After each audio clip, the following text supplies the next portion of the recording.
అక్కినేని వారి ఇంట ఇటీవల కాలంలో 2 పెళ్లిళ్లు జరిగాయి మనకి తెలుసు. నాగార్జున ఇద్దరు కుమారులు నాగచైతన్య, అఖిల్ వివాహ బంధంలోకి అడుగుపెట్టారు. 2024లో హీరోయిన్ శోభితా ధూళిపాళ్లను నాగచైతన్య వివాహం చేసుకోగా, ఇక 2025లో ముంబైకి చెందిన వ్యాపారవేత్త జైనబ్ రివ్జీను అఖిల్ పెళ్లాడాడు. దీంతో కొత్త కోడళ్ల రాకతో అక్కినేని వారిల్లు కలకలలాడిపోతోంది.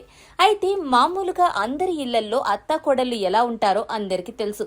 కానీ సెలబ్రిటీలు ఎలా ఉంటారు, ఆ రిలేషన్షిప్ ఎలా మెయింటైన్ చేస్తారో తెలుసుకోవాలని చాలా మందికి ఆసక్తి ఉంటుంది.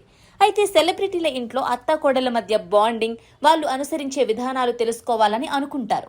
ఈ క్రమంలోనే కోడళ్లతో తన అనుబంధం గురించి నాగ్ సత్యమణి అమల రీసెంట్ గా ఓ ఇంటర్వ్యూలో పంచుకున్నారు. తన కోడళ్ల గురించి గొప్పగా చెప్పారు అమల. ఆమె కోడళ్లు బంగారమని అన్నారు. తమ ఇంటికి శోభితా జైనబ్ రావడంతో తనకు గర్ల్ సర్కిల్ ఏర్పడిందని అమల అన్నారు. వాళ్ళు ఎప్పుడూ ఆనందంగా కనిపిస్తారని, వాళ్ల వల్లే జీవితం సరికొత్తగా మారిందని చెప్పారు అమల. కోడళ్లతో ఉన్నప్పుడు భలే సరదాగా ఉంటుందని, ఇక వాళ్ల వ్యక్తిగత విషయాల్లో నేను తలదూర్చనని చెప్పారు. అలాగే ఇంట్లో వాళ్లకు ఇవ్వాల్సిన స్పేస్, కావాల్సిన ఫ్రీడమ్ ఉంటాయని, కోడళ్లు ఇలాగే ఉండాలన్న పట్టింపులేమీ నాకు లేవని చెప్పారు అమల. ఇక తన కోడళ్లు ఎల్లప్పుడూ తనతోనే ఉండాలన్న నిబంధనలు కూడా ఉండవని అన్నారు.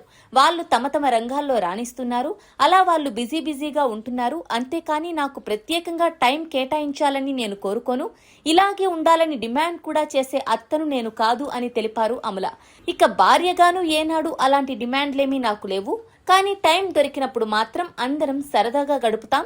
ఆ కొద్ది సమయాన్ని నేను చాలా ఎంజాయ్ చేస్తానని చెప్పుకొచ్చారు అమల అక్కినేని. అయితే పిల్లల పెంపకం విషయంలో మాత్రం ఆమె చాలా స్ట్రిక్ట్ గా ఉండేవారట. తప్పు చేస్తే అస్సలు ఊరుకునేవారు కాదట. కాగా అమల 1992లో నాగార్జునను వివాహం చేసుకున్నారు. వీరికి ఒక కుమారుడు అఖిల్ ఉన్నారు. ఇక నాగార్జున తొలి భార్య లక్ష్మీ దగ్గుబాటి కుమారుడు నాగచైతన్య అని అందరికీ తెలిసిందే.